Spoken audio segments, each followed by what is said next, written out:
નમસ્કાર મિત્રો, અમારી યુટ્યુબ ચેનલમાં તમારું હાર્દિક સ્વાગત છે। જો અમારી ચેનલમાં નવા હો તો લાઈક, શેર, સબસ્ક્રાઈબ જરૂર કરી દેજો।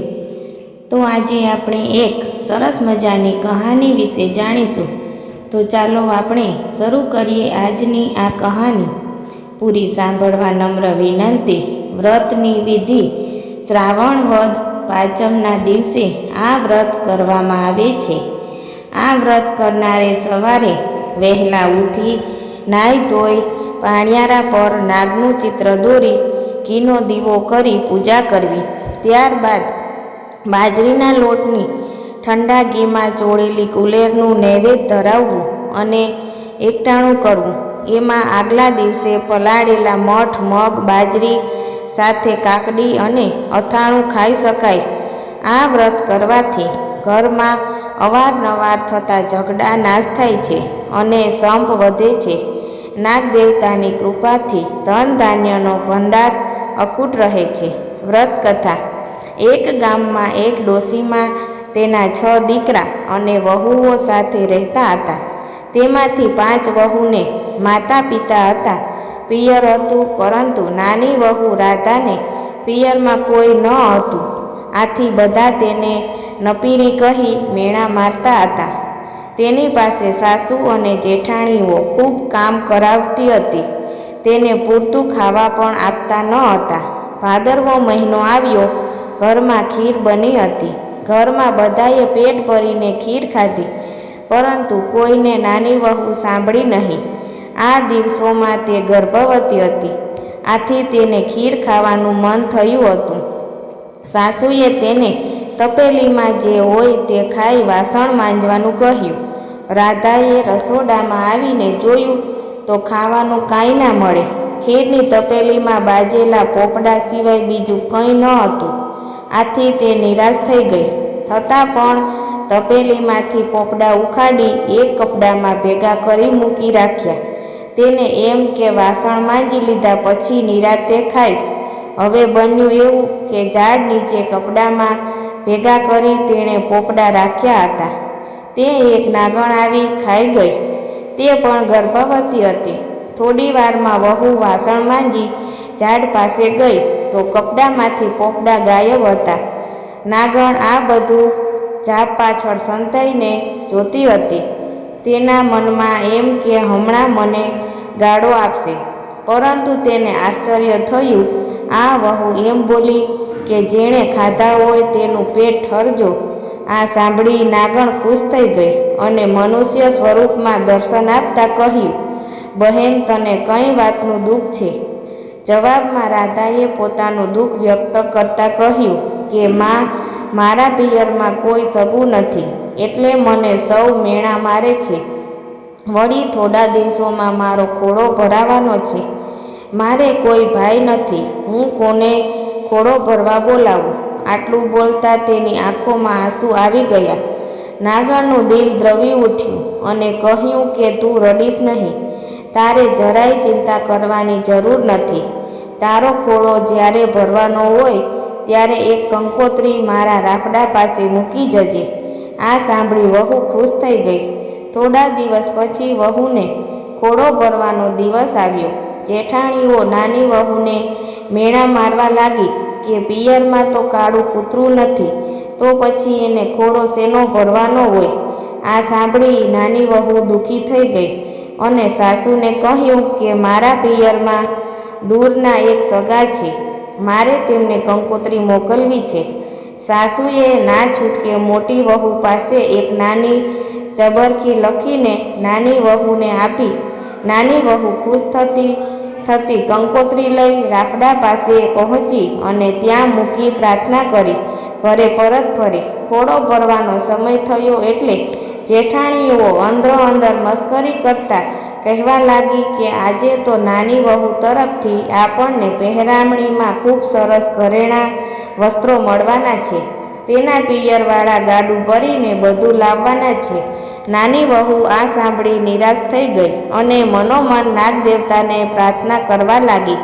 ત્યાં તો સાચે જ દૂરથી ગાડાઓનો અવાજ સંભળાવા લાગ્યો। સૌ કોઈ એકધારું એ દિશામાં જોવા લાગ્યા. થોડી વારમાં ગાડા આંગણામાં આવી ઊભા રહ્યા. એમાંથી રૂપના અંબાર સમા નાગણ, નાગદેવતા અને નાગકુમારો ઉતરવા લાગ્યા. તેમની પાછળ 2 નોકરો સોનાની પેટીઓ લઈને ઉતરવા લાગ્યા. તેમની પાછળ અન્ય ગાડા પણ આવીને ઊભા રહ્યા. નાની વહુનો ખોળો નાગકુમારોએ ધામધૂમથી ભરાવ્યો. દરેકને પહેરામણીમાં સોના, રૂપા, હીરા, માણેકના દાગીના, મોંઘા વસ્ત્ર આપી બધાને ખુશ કરી દીધા. ખોળો ભરાઈ ગયા પછી નાગણે સાસુને કહ્યું, વેવાણ, મારી દીકરીને વિદાય આપો. સુવાવડ પતી ગયા પછી સગવડે હું એને જાતે મૂકી જઈશ. સાસુ બિચારી શું બોલે એ તો બધું જોઈ હબકી ગયા. નાગણ નાની વહુને લઈ વિદાય થઈ. નાની વહુ નાગણ સાથે ગઈ તો ખરી, પણ મનમાં ને મનમાં મૂંઝવણ અનુભવતી હતી કે નાગણ એને ક્યાં લઈ જશે. પણ દર આંગણે આવીને નાગણે હાથ ફેરવતા જમીન ઘસી ભોયરું દેખાયું. એ ભોયરામાં થઈ તેઓ મહેલમાં આવ્યા. રાજા કરતાં પણ ભવ્ય મહેલ જોઈ નાની વહુ આશ્ચર્ય પામી. નાગણે વહુને કહ્યું કે તારે હવે કંઈ કામ કરવાનું નથી. ખાઈ પીને હિંડોળા પર ઝૂલવાનું છે. હા, ફક્ત તારે એટલું જ કરવાનું છે કે સવાર, બપોર, સાંજ આ રૂપાની ઘંટડી વગાડીને તારે બધા નાગકુમારોને ભેગા કરી દૂધ આપવાનું છે. નાની વહુએ આ કામ સહર્ષ સ્વીકારી લીધું. દિવસો પસાર થવા લાગ્યા. એક શુભ દિવસે તેને દેવ જેવો દીકરો આવ્યો. બધા રાજીના રેડ થઈ ગયા. છોકરો ધીરે ધીરે મોટો થવા લાગ્યો. એક દિવસ વહુ વાસણમાં ગરમ દૂધ ઠારવા મૂકીને કંઈક કામ કરવા જતી રહી. એટલામાં છોકરાએ રૂપાની ઘંટડી લઈને વગાડવા માંડી. ઘંટડીનો અવાજ સાંભળી બધા નાગકુમારો દોડતા આવ્યા. આ જોઈ છોકરો ગભરાઈ ગયો અને તેના હાથમાંથી ઘંટડી પડી ગઈ. તેમાં 2 નાગકુમારની પૂંછડી કપાઈ ગઈ. બીજા નાગકુમારોએ ગરમ દૂધ પીતા તેના મોઢા દાજી ગયા. નાગકુમારો બાંડિયા બુચિયા થઈ જતા છોકરા પર ગુસ્સો ભરાઈ અને તેને કરડવા દોડ્યા. એટલામાં વહુ આવી ગઈને છોકરાને બચાવી લીધો. નાગકુમારોની આવી દશા જોઈ તેને દુઃખ થયું, પણ નાના છોકરાને શું કહી શકાય. નાગણીએ નાગકુમારને શાંત પાડ્યા, પણ નાગકુમારોના મનમાં દાજ હતી. થોડા દિવસ પછી નાની વહુને સાસરિયામાં વિદાય આપી. સાસરિયામાં પણ નાની વહુ હવે માનતી થવા લાગી. આથી જેઠાણીઓ તેને પરદાજે બળવા લાગી.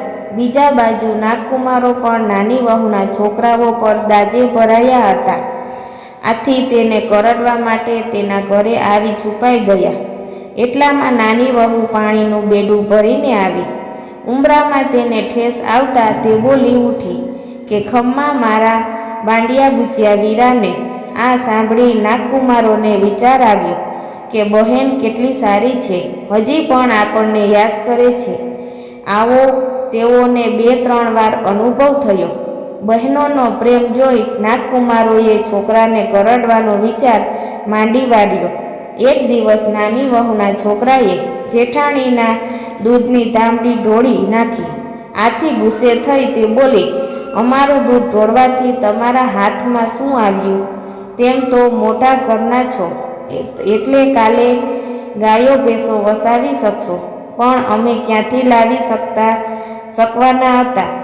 આ સાંભળી નાની વહુને ખૂબ દુઃખ થયું ને એ દિવસે તે છોકરાને લઈને નાગમાતા પાસે આવી પહોંચી અને પોતાના દુઃખની વાત કરી. નાગમાતાએ આશ્વાસન આપી બીજા દિવસે નાગકુમારોને ગાયો લઈને તેની સાથે મોકલ્યા.